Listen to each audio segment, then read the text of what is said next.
Allez, bonjour les amis torfistes et bienvenue sur la chaîne Nico Quintet Prono. On est de nouveau parmi vous pour cette rentrée au mois de septembre. Je vous ai livré des pronostics au trot depuis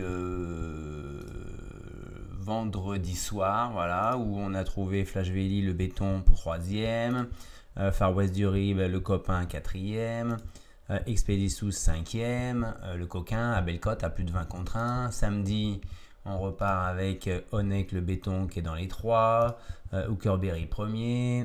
Alain Desmolles a fait défaut, mais derrière celui qui devait décevoir le Sard du Landré à 12e, comme prévu, entre guillemets, et le fantôme qui n'est pas là du tout. Donc aujourd'hui, on se retrouve pour le quintet du 5 septembre. À Crans, une piste en herbe, corde à droite, attention, des conditions un petit peu spécifiques, on va voir ça. C'est la finale du trophée vert, de toute façon. Alors, comme vous avez pu voir, je vous donne à chaque fois le béton pour finir sur le podium, pour vos bases de trio, couplet, de sur 4, simple placé, voilà, et ainsi de suite. Base de champ réduit en quarté, quintet, tiercé, comme vous voulez. Le copain qui va finir dans les 5 premiers, le coquin, celui qui personne ne croit qui va venir pimenter les rapports, la déception, celui qui pourrait vous décevoir, et le fantôme qui ne devrait pas figurer à l'arrivée. Voilà. Donc on a dit finale du trophée vert avec 14 partants. Tout de suite, avant d'aller sur les pronostics, j'attire votre attention sur le rendement de distance. Vous voyez, c'est à partir du 10 Calimero du Tiol. On rend la distance à partir de 295 000 euros. Et qu'est-ce qui m'attire un peu l'œil, c'est que vous voyez, on a des chevaux comme le 6 et 7, Girolamo et Didi Pomereux, qui ont 283 000 euros, 286 000 euros.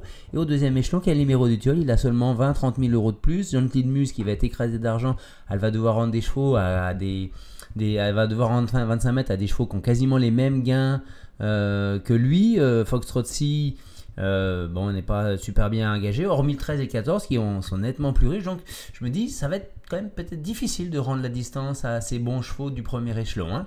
Voilà. Qu'est-ce que je vous propose? En béton, je pars du coup sur Echo de Chanlecy, l'avant-dernier plus riche. Il est très bien engagé, il est d'une régularité exemplaire, il fait bien l'herbe, il fait bien les cordes à droite, la drive de Tony Le Belair, on a déféré des 4, tous les feux c'est ouvert pour qu'il finisse au pire 3e. Il mériterait vraiment presque de gagner. Ensuite, le copain, je suis parti sur Elvis du Vallon, qui est autre que le vainqueur de l'an dernier de cette course-là. Il est très très bien engagé, il n'a pas besoin de rendre 50 mètres, il est au plafond des gains des 25 mètres. Ça serait vraiment décevant qu'il ne soit pas à l'arrivée. Il peut même doubler la mise et s'imposer encore. C'est vrai que du coup, je ne vous ai pas mis Gentil Muse, même si Bazir, on sait la qualité qu'il a pour préparer ses chevaux et viser les bons engagements. Il doit faire l'arrivée normalement, Gentil Muse, mais il peut être battu, vous allez le voir dans mon pronostic. Le coquin belle cote, je ne suis pas allé chercher trop loin dans la presse cette fois-ci. J'ai pris Girolamo qui déçoit rarement depuis qu'il est parti chez la famille Léreté. Là, c'est une course visée, il court ferré, c'est pas grave pour lui. Espérons qu'il ait repris suffisamment de fraîcheur pour pouvoir faire une arrivée à 15-20 contre 1 peut-être. Ensuite, le cheval qui pourrait décevoir, j'ai pris Foxtrot C parce que sa dernière course à Montier-en-Der, il a vraiment plafonné très très vite. C'était difficile. Donc je ne le vois pas s'immiscer au moins dans les 3-4, franchement. Et ensuite, j'élimine uniquement Elise Cabéry qui n'a quasiment pas gagné de l'argent de l'année depuis un an, je crois, quasiment. Donc on va éliminer ça.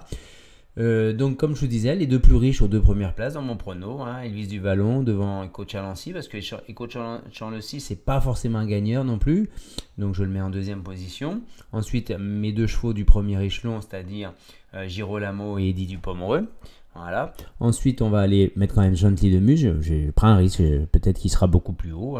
Ensuite, il faut absolument renouveler votre confiance à Good du Woolbeck qui vient de gagner un quintet plus et qui a le droit de faire l'arrivée, même si c'est la moins riche de ce lot, une femelle de 6 ans.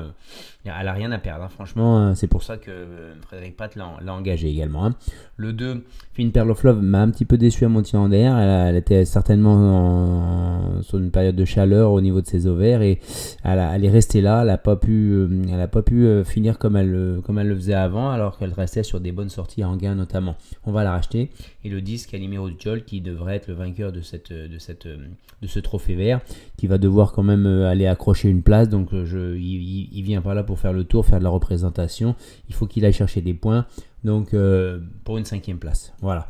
J'essaierai, je le fais pas systématiquement, une vidéo vers midi pour le cheval de dernière minute issu de l'étude des cotes, des masses d'enjeux et des bruits de sabots. Pour ça, vous avez qu'à vous abonner, comme ça vous serez alerté de suite de ma prochaine vidéo. Cette semaine, il y a quelques quintés plus de trop, mercredi Amélia Duben je crois, et il doit y avoir en fin de semaine encore Vincennes, donc on va se faire plaisir, il y a beaucoup de quintés plus de trop. À bientôt.